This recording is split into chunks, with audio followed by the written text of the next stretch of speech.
Hello students, welcome again. So again there was a request to solve a certain problem from the book Pathfinder. So this problem is from the topic of Newton's laws of motion, and let's directly get into the problem. So just see, that is the statement of the problem. One end of a spring of stiffness K is attached to nail O on an inclined plane. See the diagram. So that is a spring which is attached to a nail. The nail is at a point O, right? So that's the point O for you. Inclination of the plane with horizontal is alpha, and coefficient of friction between disc and the plane is slightly less than tan alpha. So if it is slightly less than tan alpha, that means it will slide.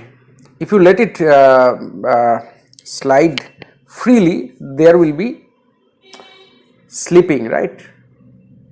So no, if you remember that concept, the angle of repose. Okay, so here mu is just equal to tan or slightly lesser than tan alpha. So surely the block will slide.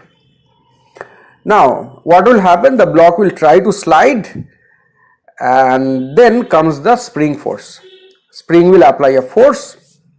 Obviously spring will be compressed, and see, ultimately the vector sum of the spring force and this component of gravity and this spring force, component of gravity and friction. Okay, so in that plane, in the plane of the wedge, on inclined surface of the wedge, there are these three forces. So what are the three forces? I'll tell you here. Down the incline, see, this force down the incline happens to be mg sine alpha, and there is a normal reaction. Normal reaction will be perpendicular to the inclined surface.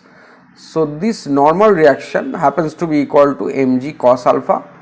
So the friction happens to be equal to, see, approximately friction is equal to mu mg cos alpha. So you can just substitute mu equal to tan alpha. So that means friction is also equal to mg sine alpha. So now I'll take a different view. That means I will view from here. Okay, that means I will view the surface of the wedge perpendicular to it. Okay, so let's see this diagram. Here it is the inclined face of the wedge. See, inclined face of the wedge. That means you are looking from this direction. From here you are looking perpendicular to the inclined surface of the wedge. Now let's look at the forces. So what is the normal reaction? This this normal reaction is upward, and this mg cos alpha goes down into the inclined surface, perpendicular to the surface. And here this force, see, this force is actually equal to mg sine of alpha. And see, if there is no friction, then the block will slide down, right? If there is no friction, the block will slide down. Just a minute. Yeah, the block will try to slide down, and the spring force rather will be compressive force, right? So spring will apply force in that direction. Let's draw it the vector. So that's the spring force for you. That is K times delta R. Delta R is the compression in the spring. And what else? There will be friction force. Now friction is slightly less than, or friction is nearly equal to mg sine alpha. So these three forces has to balance. So again you have mg sine alpha, friction in the form of mg sine alpha. So now I will draw the vector triangle, and this problem can be solved with ease with triangle law only. Nothing else is needed. So that's just this line is the direction of the spring, and there goes angle theta, and see, this is the force mg sine alpha. And what about the spring force?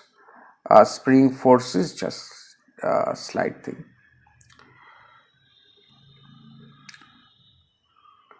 I can just erase this. Friction is obviously equal to mg sine alpha. Now let's draw it like this, mg sine alpha, right? So this force is mg sine alpha. I am just copying this, this same diagram I am drawing. I am forming a triangle because these three vectors will add up to 0. So mg sine alpha, and the spring force is parallel to this red line, and the friction force, obviously it's like this, friction force is equal to mg sine alpha, and that force is k times delta r, that is the spring force, right? So now it's plain geometry only, nothing else. So this is theta, this is angle theta, this is angle theta. So that's actually an isosceles triangle. Two sides, each of the two sides are equal to mg sine alpha each. Draw this perpendicular. So from there you can see that, see how much is this distance. So that is mg sine alpha multiplied by cos theta. So that means k delta r. So that means k delta r is equal to twice, this k delta r, na, this force is equal to twice of mg sine sine alpha times cos theta.